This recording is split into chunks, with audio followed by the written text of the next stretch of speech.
A friend showed me a very cool video this morning. It goes really, really fast, and it makes what turns out to be the bullion stitch using a latch tool. This is a rug hooking latch tool instead of a regular crochet hook. And I've come up with 3 variations of cool things we can do with it. 2 kinds of flowers and 1 trim. And it does matter that you use this kind of a tool rather than the crochet hook. So let's have a look. It begins, as many things do, with a loop knotted into the yarn. In this case, we want a good sized yarn tail because we're going to use it for something. So there's mine. Make sure you keep straight which is your main yarn supply. That's moving away here. And which is your yarn tail over here. Insert the tool into the loop, and here is the fundamental and trickiest part of the whole stitch. We're going to make 10 loops. It could be any number, but 10 is what I'm using. And the loops need to be loose. Can you see that they're not hugging tightly? And it's absolutely essential that you learn to do this. So I have my original loop plus 1, 2, 3, 4, 5, yarn over 6. These loops are basically yarn over 7, 8, 9, 10. Now, we're going to work a single crochet through all those loops. Yarn over, pull through all the loops, and it goes through just fine. And grab a loop and pull through, and that finishes our single crochet. But here we have an option. If you pull just hard enough so that the strand of yarn runs along your coils of yarn, you'll get one look, which is more like this one. And if you pull tighter, you'll get this one, and you can make a 5-petal flower. See how the coils have looped around, so they make tighter petals. If you use the second thing, tighter petals, you can only get about 5 to a flower. If you use the larger thing, and there I pulled it tight. Let's loosen it up again and pull it tight again to show you.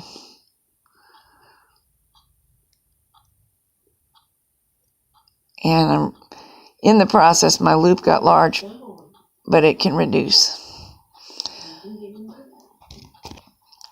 Now here is the main area where the 3 stitches that I showed you differ. They're the same stitch. For the 2 that look like flowers, we insert the hook into the loop and pull the yarn tail through. On the video I saw, this was done so fast and so expertly, it was hard to see what was happening. But after some examination, that's what I think it is. Now we reinsert the tool in the same hook, and we make another stitch just like the last one. Yarn over 2, 3, 4, 5, 6, 7, 8, 9, 10, single crochet. I'm going to pull tight this time. There's the second half of the single. Now let me make it a little clearer than I did last time.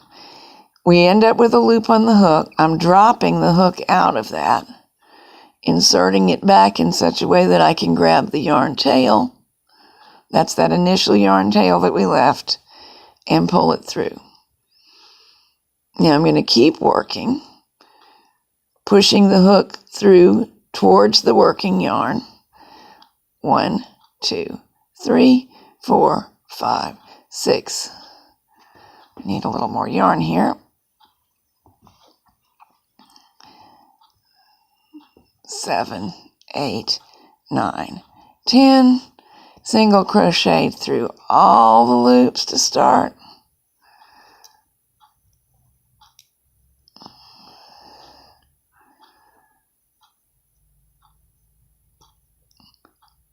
Turn the hook and push it through the other way so as to pull the yarn tail through.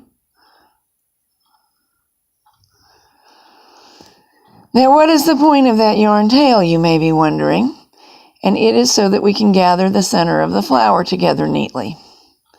1, 2, 3, 4, 5, 6, 7, 8, 9, 10 yarn overs. Pull through. That's my yarn tail. I'm going to flip it out of the way.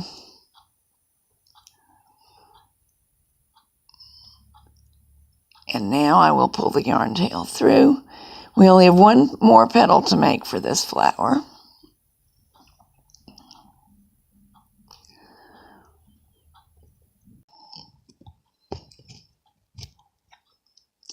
It took me a minute to get my yarn sorted out, so I'm back with the yarn tail stretching away one direction and the yarn supply coming out in the other direction, so I won't get confused.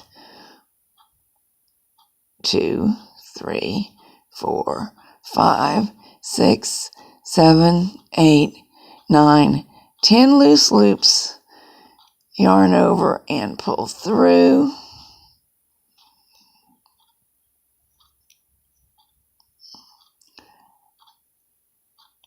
Drop that loop and pull through the tail.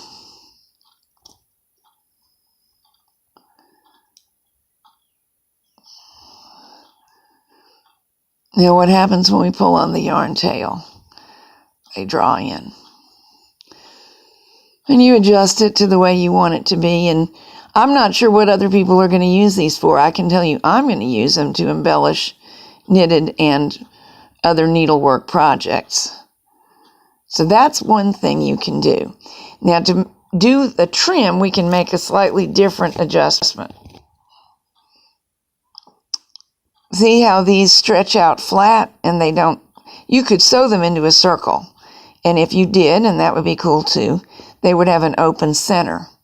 And here's the reason for that. Just as before, I'm starting with a loop on the hook and a yarn tail, but in this case, just enough of a tail to keep out of the way and weave in later.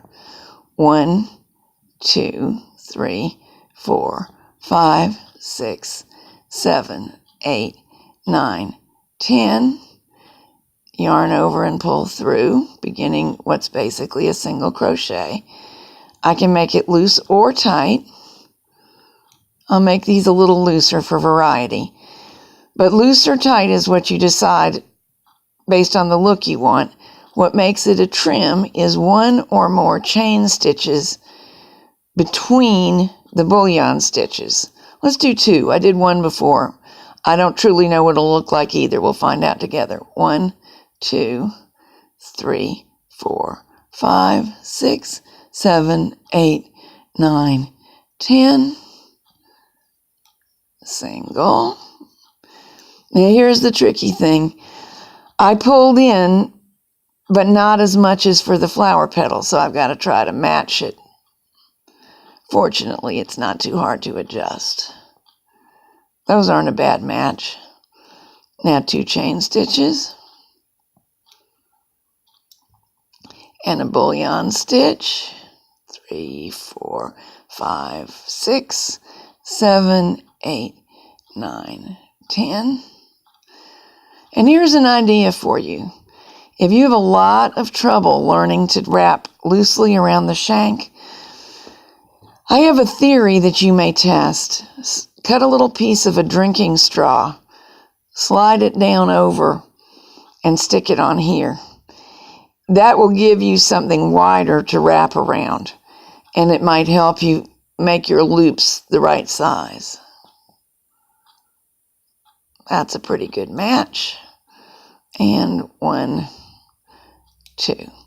I think this would look nice around a neckline or cuffs. Of course, you'd need to sew it on. And I'm using bulky yarn here. It could be done in finer yarn. Cute.